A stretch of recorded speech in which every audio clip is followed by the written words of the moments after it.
What's up, DCU fam? This is another episode of DCU TV. In this one, we're doing a Q&A from Instagram. You guys asked me a bunch of good questions about the offseason, so I'm going to address them all briefly in this video before I dive into different topics more in depth over the course of the offseason.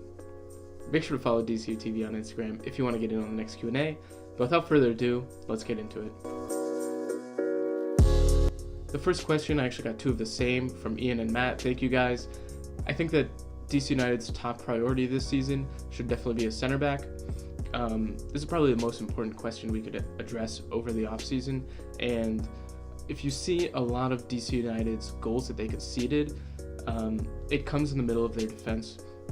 At the beginning of the year, fullback was definitely a weak point, but as Mora got going and got more solid both defensively and going forward, and now by the end of the season, Nick DeLeon's looking like a good right back. I think that a center back signing who would be a starting quality and even the kind who would challenge Birnbaum for that first starting back position would really be someone who would just push the level of defense a lot higher, especially if they can play the ball out of the back to ping a pass forward to Lucho or out to the wings and kind of let the team create out there.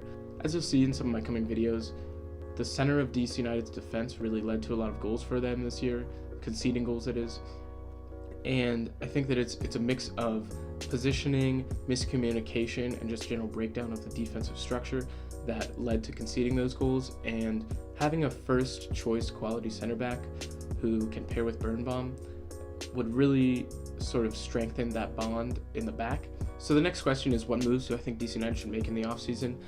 I already said the center back should be a priority for them, but I also think getting a young, high potential, high ceiling sort of winger who's a fast player who can run with the ball would be really, really valuable, because sometimes you might see Paul Arriola go back to right back, and as opposed to putting Ulysses Segura out on the right mid position, put a young guy who's fast, has high potential, and I think that would be the kind of signing where he doesn't have to play a ton of minutes this season, but if he does and he performs well, you can find a way to work him into the starting lineup, have him on the bench as a super sub. That kind of a player that's really dynamic in the attack would really help this attack for DC United in late game situations, and just in terms of longevity in the depth of the bench. I think that's really important for DC United going into next season, is depth players where you can make subs in the midfield and, like I said, on the wings,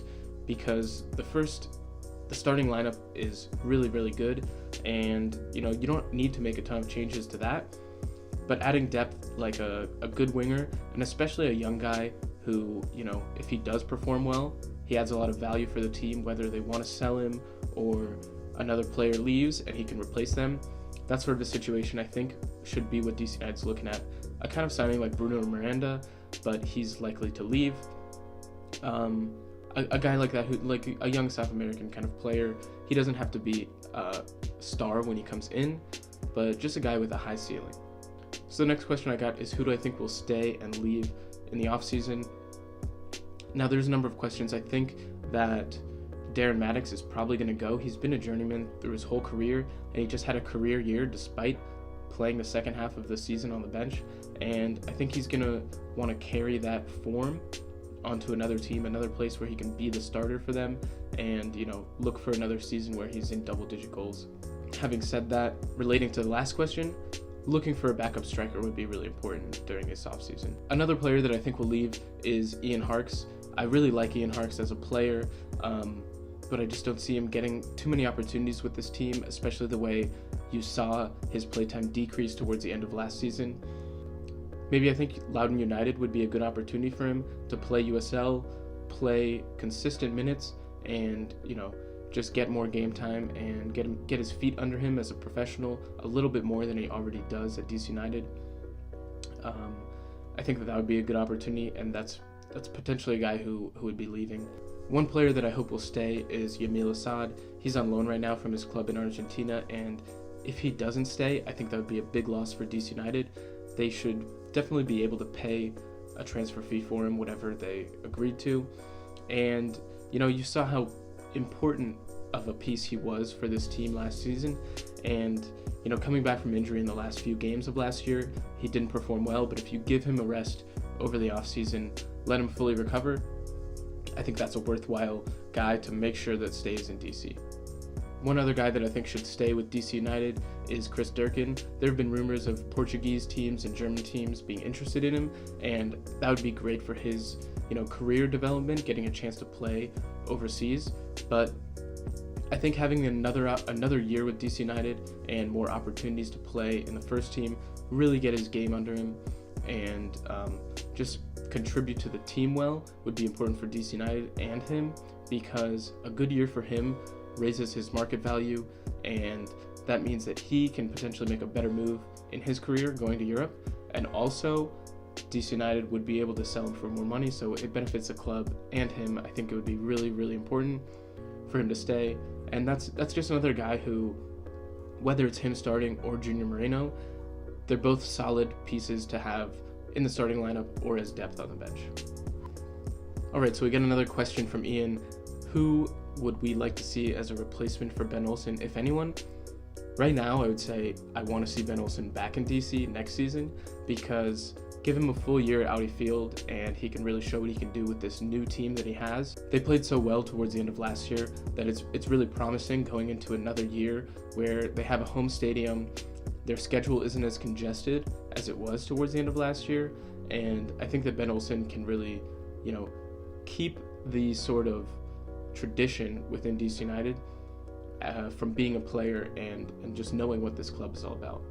Now, having said that, I think that a manager replacement, someone of the Jurgen Klopp type, him coming to DC United is not realistic, but someone who has a mentality of the way they want to play and is really, really stuck to that.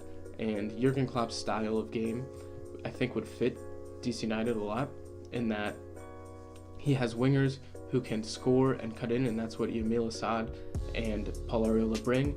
He has a center forward like Roberto Firmino, who can drop deeper and play off of the midfield and onto those wingers. That's what Wayne Rooney can do. And having a system laid out where you're playing to everyone's strengths is the kind of manager that I want to see, in DC. Whether Ben Olsen figures that out or someone new comes in to do that, I think that's really important. But the way that Jurgen Klopp plays is really attractive to watch, and with how good DC United is and how good the players on the team are, having a style that's fun to watch would just make DC United a real, really attracting team in MLS. And the last one, Leland asks, ways to kill time. Well, having a Q&A is a good way to kill time, because you got to answer some questions and have some fun. Let's see, making a YouTube video, that's a good way to kill time. And just playing some FIFA, watching FIFA streams on Weekend League, or playing some friendlies online. Those are all good ways to kill time, Leland. Alright, well, that's it for this one. I really like doing these Q&As. I like answering your questions that you guys have about DC United, so definitely stay tuned on Instagram, because we'll definitely do another one soon. And stay tuned with the YouTube channel, because we've always got a lot more videos coming out soon.